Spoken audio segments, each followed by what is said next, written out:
ഏവർക്കും എൻ്റെ നമസ്കാരം. പച്ചല്ലൂർ കുളത്തുങ്കര ശ്രീ ഭദ്രകാളി ക്ഷേത്രത്തെ പറ്റിയിട്ടുള്ള ഐതിഹ്യമാണ് ഞാൻ ഈ വീഡിയോയിൽ പറഞ്ഞിരിക്കുന്നത്.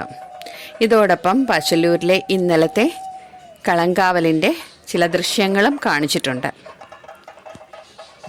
പാച്ചല്ലൂരിലെ ഒരു പുരാതന നായർ തറവാടായ വലിയവിള കുടുംബത്തിലെ കാരണവർ ഒരു യോഗിയോടൊപ്പം യാത്ര ചെയ്യുമ്പോൾ വലിയൊരു ആൽമരച്ചുവട്ടിൽ അതിതേജസ്വികളായ 2 സ്ത്രീകൾ വിശ്രമിക്കുന്നത് കാണാനിടയായി. ആ നാട്ടിൽ കണ്ട് പരിചയമില്ലാത്തവരായതിനാൽ കാരണവർ അവരോട് എവിടുന്നാണ് എന്ന് കുശലപ്രശ്നം ചോദിച്ചു. തങ്ങൾ കൊടുങ്ങല്ലൂരിൽ നിന്ന് വന്ന സഹോദരിമാരാണെന്നവർ പറയുകയുണ്ടായി. യാത്രാക്ഷീണത്താൽ വലഞ്ഞ് ക്ഷീണിതരായിരിക്കുന്ന അവരെ അദ്ദേഹം തൻ്റെ കുടുംബത്തിലേക്ക് ക്ഷണിച്ചു. ദാഹവും വിശപ്പും മാറ്റാനായി കരിക്കിൻ വെള്ളം, വാഴപ്പഴം, പൊരി എന്നിവ നൽകി വിശ്രമിക്കാൻ പറഞ്ഞു. കാരണവർ പുറത്തുപോയി മടങ്ങി വന്നപ്പോൾ തൻ്റെ പൂജാമുറിയിൽ ഇവർ ഇരിക്കുന്നതായി കണ്ടു. അല്പം കഴിഞ്ഞ സ്ത്രീ അപ്രത്യക്ഷയായി. എന്നാൽ അവർ ഇരുന്ന സ്ഥലത്ത് ഒരു നെയ് നിറച്ച കത്തുന്ന നിലവിളക്ക് പ്രത്യക്ഷപ്പെട്ടു. ഇത് എന്താണെന്ന് സ്തബ്ധനായി നിന്ന കാരണവർക്ക് ദേവി തന്നെ ദിവ്യദർശനം നൽകി. സ്വപ്നത്തിൽ പ്രത്യക്ഷപ്പെട്ട് തനിക്ക് ഒരു ഇരിപ്പിടം, തന്നെ ക്ഷണിച്ച് കൊണ്ടുവന്നതുകൊണ്ട് തനിക്കൊരു ഇരിപ്പിടം വേണം എന്ന് പറയുകയുണ്ടായി. അങ്ങനെ വലിയവിള തറവാടിൻ്റെ ആരാധനാമുറിയിൽ പ്രത്യക്ഷപ്പെട്ട ദേവിക്ക് കാരണവർ ഒരു ക്ഷേത്രം നിർമ്മിച്ച് കുടിയിരുത്തി.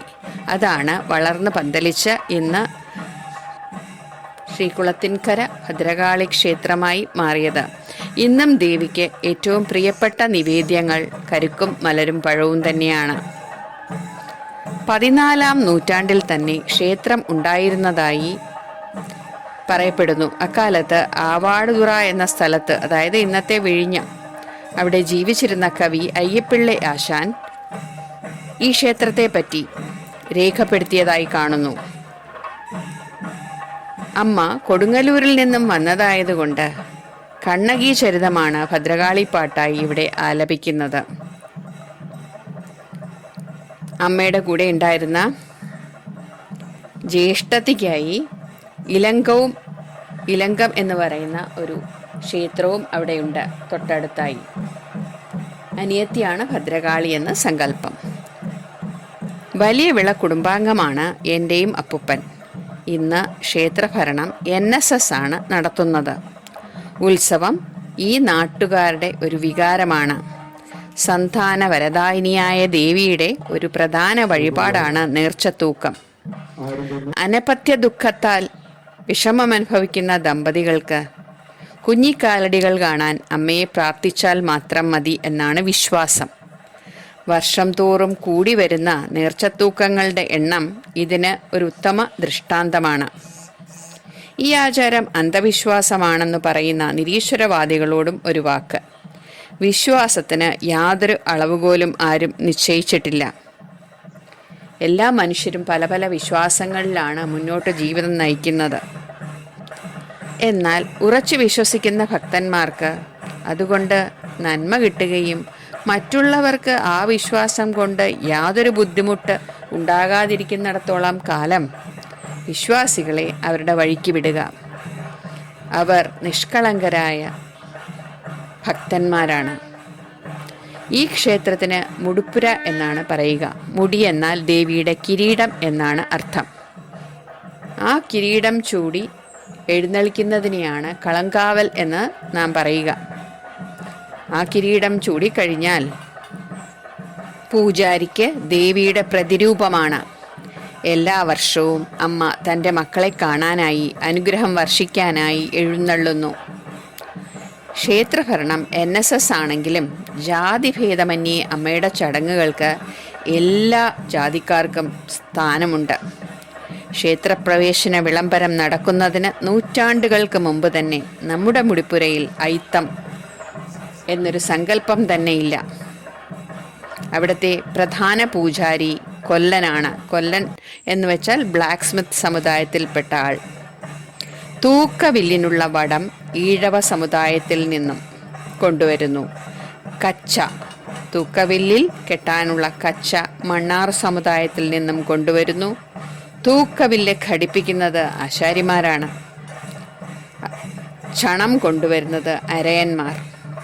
പരികർമ്മികളായി വരുന്നത് തട്ടാർ അഥവാ ഗോൾഡ് സ്മിത്ത് എന്ന ജാതിക്കാരാണ്. പരികർമ്മികളെ സാക്ഷി നിർത്തിയാണ് തൂക്കം നേർച്ചയായി നടത്തുന്നവർ പള്ളിപ്പലകയിൽ പണം വയ്ക്കുന്നത്. പാണരുടെ കൊട്ട് അല്ലെങ്കിൽ ചെണ്ടവാദ്യം ദേവിക്ക് ഏറെ പ്രിയപ്പെട്ടതാണ്. ദേവീദാസന്മാരായി കുട്ടികൾക്കായി നേർച്ചത്തൂക്കത്തിന് വ്രതം നിൽക്കുന്നത് തണ്ടാർ സമുദായങ്ങളാണ്. ചോറ് കൊടുക്കാത്ത, അന്നപ്രാശം കഴിയാത്ത കൊച്ചു കുഞ്ഞുങ്ങളെയാണ് തൂക്ക നേർച്ചയ്ക്കായിട്ട് ഇവിടെ കൊണ്ടുവരുന്നത്. ജാതിയുടെയും മതത്തിൻ്റെയും പേരിൽ അതിരുകൾ കെട്ടിപ്പടുത്ത് മനുഷ്യർ അകലുമ്പോൾ വരദായിനിയായ പാച്ചല്ലൂരമ്മയുടെ മുന്നിൽ എല്ലാവരും ഒരു കുടുംബത്തിലെ അംഗങ്ങൾ മാത്രമാണ്. അവർ ഭക്തരാണ്, പാച്ചല്ലൂരമ്മയുടെ മക്കൾ. കുംഭമാസത്തിലെ മകയിരത്തിൽ തുടങ്ങി 7-ാം ദിനം പൂരം നാളിലാണ് നേർച്ചത്തൂക്കം. തൂക്കത്തിനായി വ്രതമനുഷ്ഠിക്കുന്ന ദേവീദാസന്മാർ 7 ദിവസവും ക്ഷേത്രത്തിൽ തന്നെ താമസിച്ച് നിത്യവും ദേവിയെ വാദ്യമേളങ്ങളോടെ നമസ്കരിച്ച് കഠിനമായ വ്രതമനുഷ്ഠിക്കുന്നു. 7-ാം നാൾ അമ്മയുടെ തറവാടായ വലിയവിള കുടുംബത്തിൽ പോയി അമ്മയെ നമസ്കരിച്ച് അണിഞ്ഞൊരുങ്ങി വാദ്യമേളത്തോടെ ക്ഷേത്രനടയിൽ വന്ന് പച്ചപ്പന്തൽ ഇരിക്കുന്ന ദേവിയെ നമസ്കരിക്കുന്നു. തൂക്കവില്ലിൻ്റെ ഉറപ്പും കടന്നു പോകുന്ന പാതയും ക്രമീകരിക്കാനായി തലേ ദിവസം തന്നെ ഒരു ചടങ്ങുണ്ട്.